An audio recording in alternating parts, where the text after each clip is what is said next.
Okay, it's already 9:09 ng gabi, no? 9:09 PM.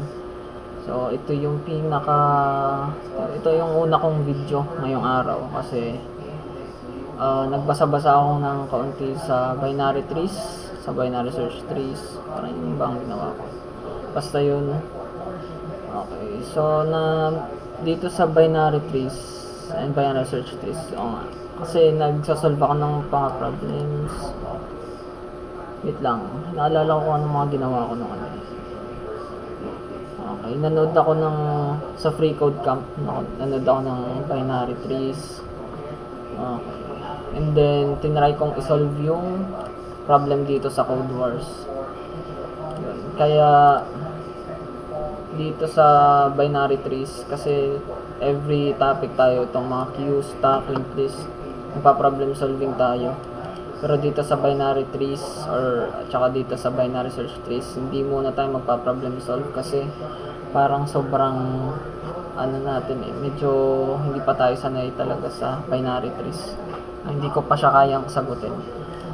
So, ang nangyari kasi kanina ay, wait lang. So, ito. Wait lang. Basta hindi muna tayo. So, baka siguro next time na lang, no? Kasi tatapusin ko na to hanggang part 50, no? So, part 50 ay magsasolve lang tayo ng bubble sort na problem. Galing din dito sa Code Wars. Then, kung may oras man or basta next time, siguro, baka madagdagan to ng mga data structures din, ano? Pero sa ngayon, pinakuli muna tong binary search trees and then searching and sorting algorithms tayo. So, ito yung nangyari kanina. Wait lang. So, completed. Itong 21 sticks. Ito. Queue time counter yata yung huli kong 21 sticks. Tinry ko muna tong forfeit. Yung patalo yung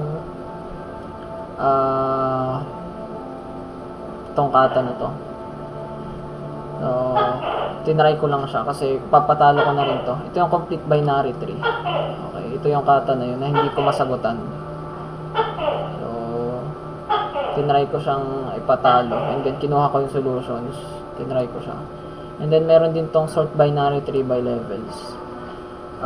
Yung logic niya sa pag-solve, mahirap kasi siyang kung akong magsosolve ng mismong logic ko talaga. So, ako'y mahihirapan. Hindi ko pa siya kayang i-code sa sarili ko pa lang, sadyang mag-search muna ako sa internet. Yung solution niya dito, kinuha ko lang yung mismong solution sa internet kasi ang kailangan mo lang naman gawin ay mag-return ka ng list na nasa level order, yung level order na traverse. Parang incorporate ko lang siya dito na magre-return ng level order na list. Pero hindi naman yung ganun yung dito sa Code Wars kasi itong mga to medyo hindi ko pa siya kayang hindi ko pa siya kayang mismong i-code So, kasi more on lang tayo, mga low level na problems lang ang kaya natin. Pero kung hindi naman tayo masyado dive in sa data structures and algorithms, parang introduction lang to sa akin para magka-idea ako ng paggagamit ng mga ganito. So yun, pero basta dito sa binary trees, so wala muna tayong problem solving. So sinabi ko pa nga ay sa Python lang ako magpa-problem solving dito sa binary trees, pero wala talaga, hindi ko siya kaya. So maybe next time na lang, pag may oras tayo or kaya na natin siyang i-implement sa atin. So ngayon, binary trees. So binary trees and binary search trees. Okay, so another data structure siya, binary trees. More commonly siya ay ginagamit pag efficient insertion and searching. So kasi implemented siya as binary search trees. So mas mabilis siyang mag-search at mag-insert. pag sorted yung list mo or yung mga elements mo. Ito, so binary tree, same lang din siya, meron din siyang structure or class na naglalaman ng tatlong data type. May pointer siya sa left subtree or left node, pointer sa right subtree or right node, and then yung mismong data mo or yung data element mo. So yun, representation ng binary tree. So ito yung root node mo, so itong pointer mo, so left and right. Pwede rin yung left or right may maglaman ng null or walang value. So common terminologies, so root, topmost node in a tree. Pwede rin itong maging root node pag meron siyang children. So child, yun, parent pala to. Okay, so ang root pala ay yung topmost node, and then ito ay parent na lang. So child naman ay yung mismong child ng parent. So yung leaf naman ay yung mga dulo-dulo na walang childs, walang children. So internal node, so para siyang internal node ay node with at least one children. Okay, so parang parent siya. Then depth of node, so parang level siya dito. Then height of node ay yung mismong height ng node. So advantages of trees, so kailan ka gagamit ng trees, then used to represent hierarchies. Hindi ko pa siya naman na-implement yung hierarchies kasi nga hindi ko pa siya kayang isolve sa problem mismo, hindi ko pa siya na-implement sa application. Then reflect structural relationships in data. Medyo hindi pa ako familiar dito. So efficient insertion and searching, so parang ang time complexity niya ay nasa log n. Then trees are very flexible data, so allow me to move subtrees around with the minimum effort. So depende yun sa trees kung balancing siya, kung self-balancing siya. Types of binary trees. Okay, meron tayong rooted binary tree. So ito sa root node, and every node has at most 2 children. So yun na mismo yung binary tree natin. Hindi siya pwedeng magkaroon ng 3 children. So at most 2 children lang siya. So full binary tree. So it's binary tree that has either 0 or 2 children. So, hindi siya pwedeng 1 yung anak niya. So perfect binary tree ay have 2 children and all perfect. The same din. So parang ganito yung tsura niya. Same depth and same level. And have 2 children.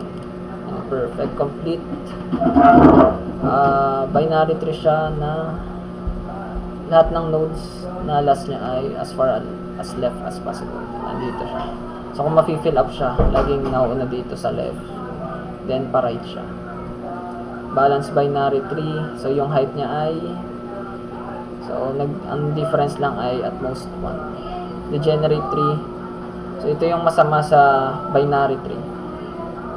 Kasi yung searching or insertion niya, magkakaroon siya ng time complexity na big O of n. So imbes na big O of log n, big O of n yung magiging time complexity niya. So medyo mabagal yung insertion tsaka searching. Okay, so implementation ng ano ba ito? Set. Tingnan lang natin to. Binary search tree, insertion of key. Wait lang. Okay. Sa binary tree na ba to? Okay. Insertion, tsaka wala na to. Binary search tree naman. Okay. So dito na tayo sa binary search tree. So ang binary search tree ay isang tree or binary tree na yung left node niya or left subtree niya ay naglalaman ng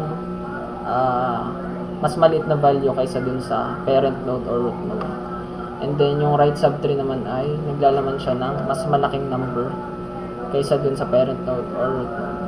Parang wait lang, contains all the keys are lesser than the nodes key. Okay, so kung mapapansin nyo dito, so ang root node natin ay 8, and then ang left node niya ay 3, then right node niya ay, or right sub 3 niya ay 10. Mapapansin nyo, lahat ng node dito ay mas maliit dito sa root node, and lahat ng nandito sa right niya ay mas malaki dito. Okay, so same din yung implementation sa bawat parent. So mapapansin nyo dito sa 3, mas maliit yung left niya kaysa dito sa kin na to, and then yung sa right niya mas malaki siya dito. Then same din dito sa 6, mas maliit yung 4, then mas malaki yung 7 dito sa 6. So nasa right siya, kaya mas mabilis siyang mag-search and insert kasi i-compare niya lang yung bawat keys. For example, mag-insert ka ng 20, so i-compare niya dito sa 8, and then alam niya na mas malaki yung 20 sa 8, kaya pupunta siya dito sa right, pupush dito, so sa hanggang dito siya pumunta, no, sa right ng 14 kasi mas malaki siya sa 14. Titigil lang siya pag yung right sub or right node ay null ang laman, or walang laman siya. Searching a key, okay, wala lang to. Skip lang muna natin tong code implementation kasi sa last pa siya. And then search 6, ganun din siya. So start siya from root, compare natin, compare the inserting element with root. If less than root, then recurse for left, else recurse for right. Paulit-ulit lang siya.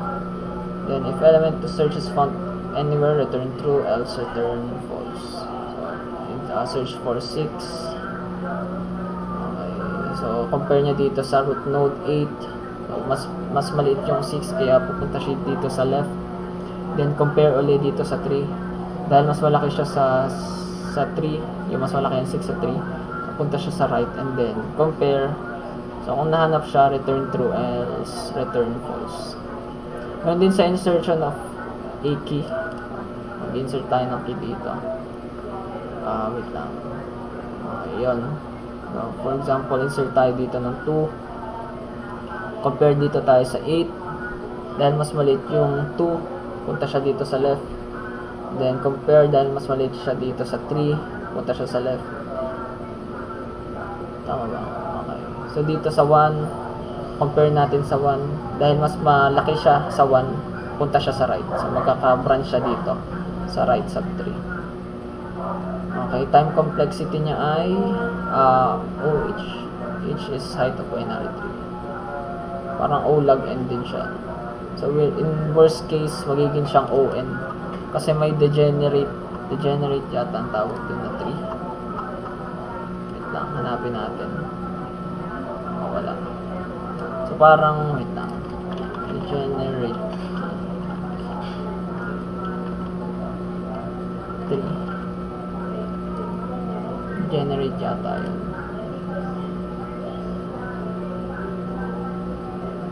Yung parang ganito, para magiging ganyan. So pag mag-insert ka or magsa-search, yun, parang mabagal siya. So, nangyayari lang naman yun pag yung insert mo ay lagi siyang parang sorted siya for increasing number. So para maiwasan yun, self-balancing binary tree ang kailangan. So may AVL tree, red black tree, no? Kaya sobrang dami nitong binary trees, parang kulang ang 3 buwan para maaral mo tong lahat. So tingnan, makikita nyo dito. Makikita nyo dito, binary tree, search tree. Dami niyang topics na cover. Sobrang dami niya. Din sa binary search tree. Sobrang dami niya. So, kaya hindi natin siya masagutan yung problem solving. Medyo malabo tayo kasi sisimula na tayo sa data analysis. So, baka next week. Ano ba ngayon? So, Tuesday. Baka by next week or in this week, magsimula na din tayo mag-matplot. So, aralin muna natin matplot. So, So, yun, ano ba ba? Sa binary search tree, deletion. Paano ba mag-delete? Hanapin niya muna. Node to be deleted is left. Node to be deleted is... Ay, okay. May mga cases tayo sa pag-delete. Node to be deleted is left. Okay, nasa dulo siya. Apat dapat to eh. Kasi yung... Ay, ito pala. Kasi pinagsama na. Node to be deleted has only one child. And then, node to be deleted has two children. So, ano ba dito? Ay, okay. So, kung maano niya siya, kasi itong deletion na to, napanood ko siya sa Free Code Camp, yung 8 hours na course sa YouTube. Node to be deleted. Simply remove the tree. Okay, so for example dito, delete natin yung 20. Okay, delete lang natin siya. So, hanapin lang natin, then delete. Then, node to be deleted has only one child. So, meaning, for example, itong 30. So, ang child niya lang ay right. No? May right child siya. So, wala siyang left child. Same lang din yung operation pag left child. So, copy the child to the node and delete the child. Okay. So, yung successor niya, ikakopy niya lang dito. And then, yung mga nakakonect naman, if ever naman na may nakakonect pa dito mga child, so, ma-adjust lang din siya. Kasi, yung link lang naman dito yung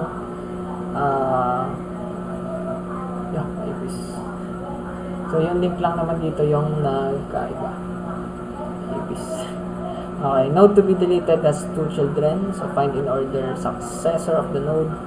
Copy contents of the in order successor to the node and delete the in order successor. Note that the in order predecessor can also be used. Okay, wait lang. Delete 50. Ano bang inano niya dito? Okay. So, dun sa Free Code Camp, ang ginawa niya ay kinuha niya yung pinakamalaking element sa left subtree, which is nandito siya, or pinakamaliit na element dito sa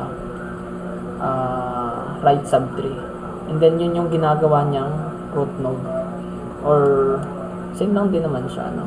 Kasi dito sa root node, wait lang, paano ba pag ito ang delete? Parang ganun din siya. Yung pinakamaliit na element dito sa right, or pinakamalaking element sa... So, kung gusto niyo siyang i-check, Free Code Camp na data structures, 8 hours siya na video. So, meron dong itong binary search trees. So, yun lang naman, no? Insertion, deletion. Most commonly ginagamit yung binary search tree for insertion ng item. So, kasi mas mabilis siya compared dun sa ibang data structures. Ano ba mas mabilis? Kasi pag nag-i-insert ka sa linked list, medyo worst case niya ay big O of n, kasi itatraverse mo siya sa list pag pero constant time naman siya pag yung head or tail yung i-remove mo. Hindi, pag tail pala, constant siya pag double linked list. So, iba't ibang data structures sa iba't ibang application. So, depende yun sa problem na gusto mong i-implement, solve, or app na ano.